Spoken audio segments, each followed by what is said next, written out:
உடுமலை அரசு மருத்துவமனையில் பணிபுரியும் தூய்மை பணியாளர்களின் நிலுவைச் சம்பளம் மற்றும் பல்வேறு உரிமை கோரிக்கைகளை வலியுறுத்தி விடுதலை சிறுத்தைகள் கட்சி சார்பில் கண்டன ஆர்ப்பாட்டம் நடைபெற்றது. துப்புரவு பணியாளர்கள் மேம்பாட்டு மைய மாநில துணை செயலாளர் விடுதலை மணி தலைமையில் நடைபெற்ற இந்த ஆர்ப்பாட்டத்தில் QPMS ஒப்பந்த நிறுவனத்தை தடை செய்ய வேண்டும், நிலுவைச் சம்பளத்தை உடனடியாக வழங்க வேண்டும், வருங்கால வைப்பு நிதிக்கான ரசீதுகளை வழங்க வேண்டும், மாத சம்பள விவரப்பட்டியல் வழங்க வேண்டும் என்ற கோரிக்கைகள் முன்வைக்கப்பட்டன. திருப்பூர் தெற்கு மாவட்ட செயலாளர் சதீஷ்குமார் கண்டன உரையாற்றிய இந்த ஆர்ப்பாட்டத்தில் பொள்ளாச்சி நாடாளுமன்ற தொகுதி செயலாளர் அப்பன் குமார், முன்னாள் கோவை தெற்கு மாவட்ட செயலாளர் வழக்குரைஞர் சக்தி, மடத்துக்குளம் சட்டமன்ற தொகுதி செயலாளர் பொன் ஈஸ்வரன் ஆகியோர் முக்கிய பங்கு வகித்தனர். மேலும் இஸ்லாமிய ஜனநாயக பேரவை மாவட்ட பொறுப்பாளர் உடுமலை இப்ராஹிம் அலி, கிறிஸ்தவ சமூக நீதி பேரவை பாஸ்டர் மோகன்ராஜ், உடுமலை நகர செயலாளர் ரவிக்குமார், நகர பொறுப்பாளர் பொன் சக்திவேல் மற்றும் அரசு மருத்துவமனை துப்புரவு பணியாளர்கள் மேம்பாட்டு மைய பொறுப்பாளர்கள் ஜெயா, மாரியம்மாள், காளீஸ்வரி உள்ளிட்ட பலரும் கலந்து கொண்டனர்.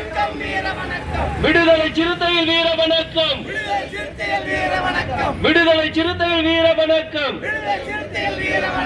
வீர வணக்கம், வீர வணக்கம்.